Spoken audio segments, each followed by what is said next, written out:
Hello. If you're wanting to overcome your negative patterns this year, then this is of interest, or this will be of interest to you. So, how to overcome the darkness in your mind. I did this video, that picture yesterday, so I thought it was interesting. I wanted to expand on it and help you see what will happen if you don't. And I got the analogy. It's a bit like a cancer in your mind. It's not a pleasant analogy, and that's intentional. A cancer in your mind that's silently growing and getting stronger if you don't treat it. So of course you want to treat it, but it's a really difficult thing to solve. It's not a medication that solves it. It's hard work that solves this. So what I want to do is just kind of illustrate this a little bit more to you, and you can see I've got some fun analogies for you.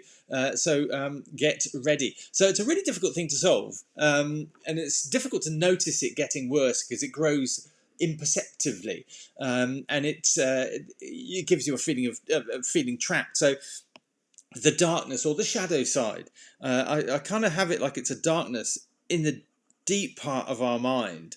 That's the darkness, and it grows and grows and grows and becomes your brain. That part of you, it spreads and it becomes darker. That part, that darkness in your mind. And it gives you this feeling of worthlessness. It's you can be really positive about the outside world, really optimistic, really motivated. But when you do things for you, and that's why it shows up so much in your own business or looking after your health, for example, or really passing that on to your kids in an authentic way, i.e., they copy what you do. Which is what kids do, not what you say. So it can give you this feeling of like worthlessness, of feeling like a tiredness, of like depression and anxiety, worrying about everything, and feeling not good enough. And it's a horrible thing to kind of just overcome. And it's that darkness that spreads and spreads and spreads and spreads. And unless you directly treat that shadow side, that darkness in the brain, because that's where it is, the neural pathways. Unless you really address it, it just grows over time, and that feeling of helplessness just continues and compounds over time. But it's really difficult to notice, and it's really easy to say, "Oh, that's the world, that's the pandemic, that's the to say it's the outside world." There's the world. Oh God, no, I'm not going to do the world. The world. Now you know it's the world. Oh no, I've got to go blue now. I've got to do a little bit of blue. There we go. You'll know it's the world now. So the outside world. It's really easy to say it's the outside world's fault. What's going on? It's the pandemic. It's this. It's circumstances. But actually, it's how we deal with it, and that comes from our mindset, neural pathways, our thoughts, our decisions, but the action we take on decisions, and those decisions get affected by our darkness. Our personal decisions and our personal actions get affected by this darkness. If it's growing unawares, then it can shrink your life. And I've got an analogy for it shrinking your life, and that's where poo comes in. So poo is fun. Everybody likes poo, do they not? So I was told this poo analogy years ago, and I've always loved it. I've got it on my program because it makes me smile. So if, for example, let's say you've got your life is this swimming pool. So this is life. Your life, and you can freely swim about. You've got no inhibitions. You can freely swim anywhere. Let's assume you can swim. Swim anywhere in this swimming pool. It's a lovely swimming pool, and there's no inhibitions. There's no restrictions on the swimming pool. It's a lovely swimming pool. But if we pop one of these lovely little poos, boop, down there, that poo being a negative thought, part of this darkness, this darkness feeds the poo. It's a negative thought about yourself, a negative belief, not just the thought, no, I'm not, I'm cool, I can do this. Just takes work. A real belief, a real solid thing. It's like solid poo. Nice. So you can see that the consistency is it's going to stick. See, you can see how well this analogy works. So it's something you absolutely believe about yourself. Something happened. You made a decision, a negative decision about yourself, and it's like, oh crap, I can't. See how good it works. I can't do this. Or I can't do that. I'm not good enough. I'm not worthy. I'm not lovable. I'm not all this stuff that happens in life. It's absolutely normal, but we've got that poo. So what we do is we kind of go, okay, I'm not going to swim in that pool. Let's just say that the poo stays there. It's not going to circulate. So we cut off that bit. But guess what? something else happens in life, we make another decision, it plops another poo there. So we go, okay, I just won't swim in that bit. I just won't go. And can you see how this starts to, yes, this starts to restrict your life a little bit. So not, before long, you've got this darkness and all we need to do is scoop the poo out, treat the water, and we're fine. But we don't notice how many poos because we just get used to swimming. And of course, we can replicate that again and again. We just get used to swimming in a smaller area.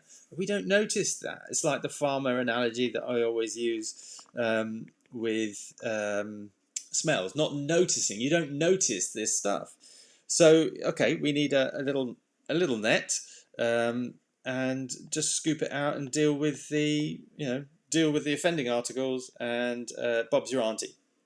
However, it's not easy to do that. The analogy is great, just scoop and clean, and but in actual fact, to do that, it's really difficult. And what we need to do is address the darkness. That's how the metaphor works. We need to address the darkness, or it will continue to grow and will continue to restrict our lives. And the darkness continues to grow on its own. That's why I use the cancer analogy. It's not a pleasant one. I want it not to be.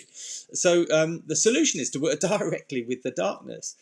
This stuff, because that's the causing the restrictions. That's causing these solid items to stick. So to address the dark side, I've found it really useful to use a reliable personality profile. So the big 5 personality profile. Use that, identify your personality, your traits, your strengths, weaknesses, all the areas where you could grow, or actually recognize. And some of that will dispel and challenge directly some of these negative thoughts about you have about yourself, and it's going to go, just a minute, I thought this was right, but is it not? Because that's one of my poops.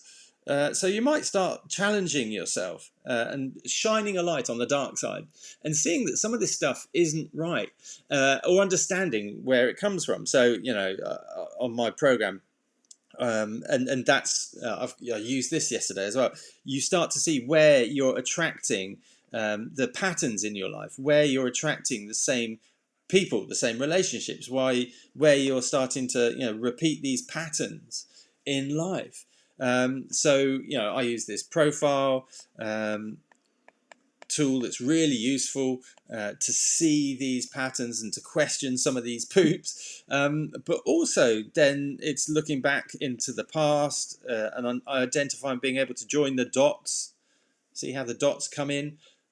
See how the dots come in.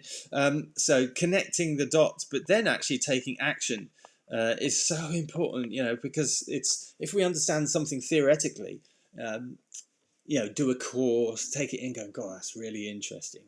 Theory is not real. Theory is academic.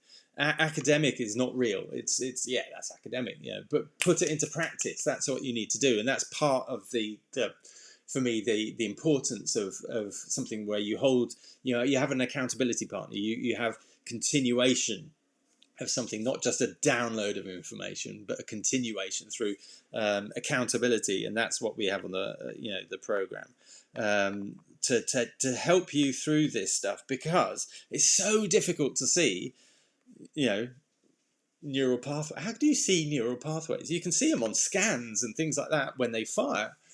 But then what do you do with that?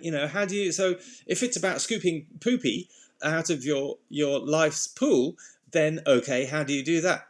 Well, you do that by addressing your darkness. How do you address your darkness? Well, God, that's a really tricky thing to do. So my invitation to you is to start identifying your negative patterns in life. Start identifying these areas in your life where things aren't going quite as well as you wanted to, where you kind of repeat these patterns. What am I... start addressing what, and asking yourself the questions, what am I repeating here? So what's the thought? What's the predominant thought that's leading to that?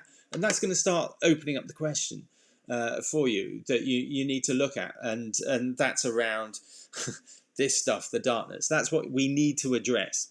Hope that's of interest. Obviously, ask me any questions you want about this stuff, but that's what I've found over the 13 plus years of working with this stuff, and it's fascinating to me. I hope it is to you. Speak to you soon. Have an awesome rest of the day. Bye-bye.